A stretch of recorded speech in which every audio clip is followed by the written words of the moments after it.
V 2018 trendi omogočajo tudi nekaj navidezne neurejenosti. Ja, to pomeni, da bodo razmršeni kodri spet in. Sama lase najprej dobro osušim, nato pa uporabim kar avtomatski kodralnik Philips, ki mi zadevo precej olajša, saj omogoča kar 27 različnih stilov kodranja. Lase pa med kodranjem ščiti, kar omogoča, da ostanejo zdravi in sijoči. Pa ne pozabi na koncu las malce razmršiti, da res dobiš tisti videz naravnih in malce neurejenih kodrov.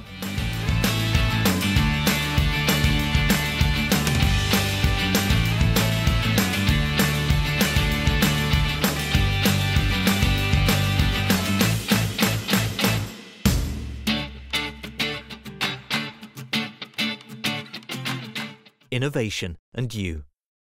Philips.